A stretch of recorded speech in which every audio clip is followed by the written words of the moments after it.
Ang buhay at paglalakbay ni Jose Rizal, ang paglalakbay ng isang bayan.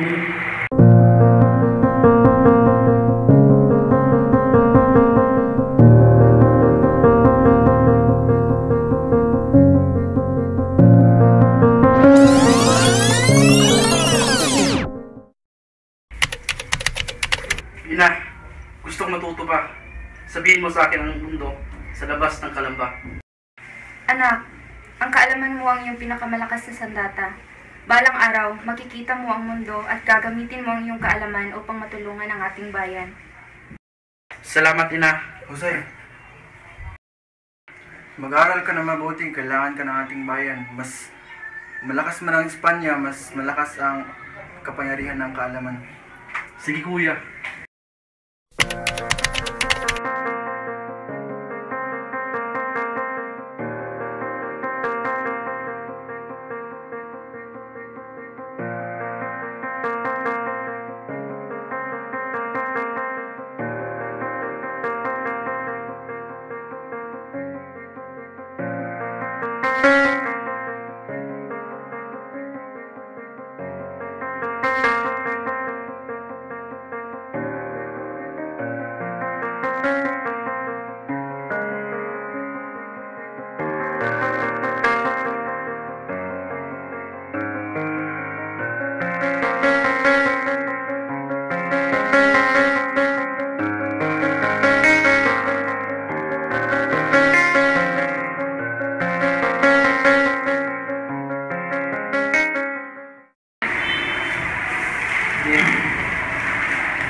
Pepe, may kakayahan ka.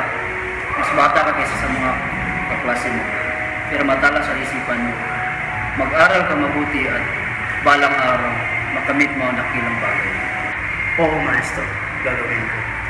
Gusto kong matuto pa sa mundo at makatulong sa aming bayan. Jose, bakit palagi kang seryoso? Hindi mo ba kayang tumigil sa pag-iisip ng mga libro? Paano ako hindi maging seryoso ang makilala ka ng siguro?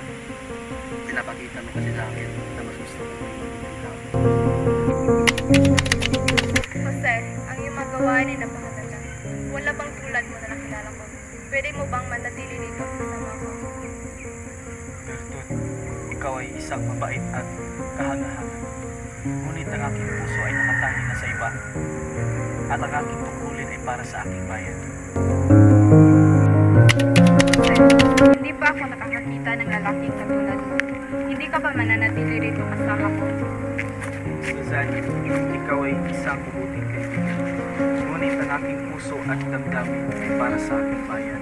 At may naghintay sa akin sa bayan ng aking tinutunan.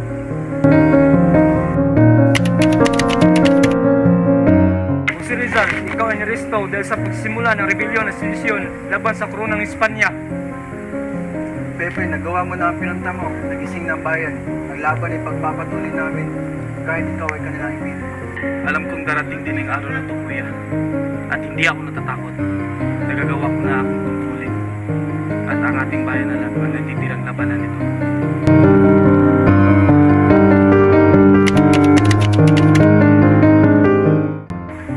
Jose, marami tayong pinagdaanan sa loob ng ilang taon. Nais kong manatili sa iyong tabi kahit anong mangyari. Josefina, ikaw ang nagbibigay kapayapaan sa akin dito sa lapitan. At ang pagmamahalan nating dalawa ay nagbibigay lakas sa akin sa anumang pagsubok na darating sa akin.